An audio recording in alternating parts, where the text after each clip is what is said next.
ನಮಸ್ಕಾರ ಎಲ್ಲರಿಗೂ. ಆರ್ಥಿಕ ಅಭಿವೃದ್ಧಿ, ಫೈನಾನ್ಸ್, ಹಣಕಾಸು, ವ್ಯಾಪಾರ, ವಹಿವಾಟು ಪ್ರತಿಯೊಂದರಲ್ಲೂ ಕೂಡ ನಮಗೆ ಹಣಕಾಸು ತುಂಬ ಅವಶ್ಯಕತೆ ಇರುತ್ತೆ.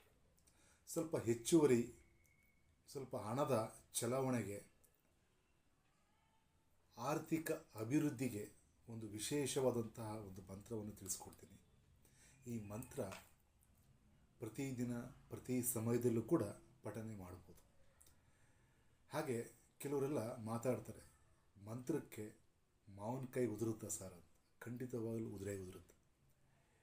ಎಕ್ಸಾಂಪಲ್, ನೀವೆಲ್ಲಾದರೂ ಒಂದು ಮನೆ, ಆಫೀಸು, ಬಿಲ್ಡಿಂಗು ಎಲ್ಲಾದರೂ ಒಂದು ಕಡೆ ನೀವು ಒಂದು ಸ್ಪೀಕರ್, ಒಂದು ರೇಡಿಯೋನ ನೀವು ವಾಲ್ಯೂಮ್ ಜಾಸ್ತಿ ಕೊಡಿ.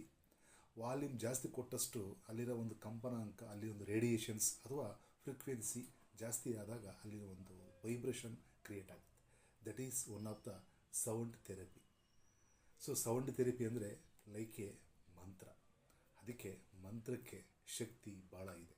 ಸೊ ಮಂತ್ರನ ಪಠನೆ ಮಾಡ್ತಾ ಇರಿ, ಸಾಕಷ್ಟು ಅಭಿವೃದ್ಧಿ ಆಗುತ್ತೆ.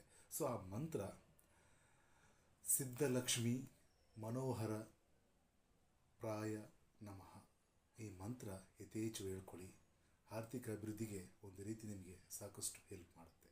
ಅದರಲ್ಲೂ ಹೆಚ್ಚಾಗಿ ಈ ಅಮಾಸೆ ಮತ್ತು ಹುಣ್ಣಿಮೆ ಆ ದಿನದಲ್ಲೂ ಕೂಡ ನೀವು ಅತಿ ಹೆಚ್ಚಾಗಿ ಪಠನೆ ಮಾಡೋದ್ರಿಂದ ನಮಗೆ ಡೇ ಬೈ ಡೇ ರೈಸ್ ಆಗ್ತಾ ಇರುತ್ತೆ. ಅಮಾಸೆಯ ದಿನ ಚಂದ್ರಕ್ಕೆ ಶಕ್ತಿ ಇರೋದಿಲ್ಲ. ಸೊ ನೆಕ್ಸ್ಟ್ ಡೇ ಅಂದರೆ ಟುಮಾರೋ ಆನ್ವರ್ಡ್ಸ್, ಅಂದರೆ ಇವತ್ತು ನಮಗೆ ಅಮಾಸೆ ಇದೆ ಅಂದರೆ ನಾಳೆಯಿಂದ ಆ ಒಂದು ಶಕ್ತಿ ಜಾಸ್ತಿ ಇರುತ್ತೆ. ಹುಣ್ಣಿಮೆ ಆಗಿರ್ಬೋದು ಅಥವಾ ಅಮಾಸೆ ಇರ್ಬೋದು. ಸೊ ಆ ದಿನದಿಂದ ಮಾಡೋದ್ರಿಂದ ನಮಗೆ ಸಾಕಷ್ಟು ಲಾಭವೂ ಸಿಗುತ್ತೆ. ಸೊ ಇದನ್ನು ಪ್ರತಿಯೊಬ್ಬರು ಕೂಡ ಪಠನೆ ಮಾಡಬಹುದು.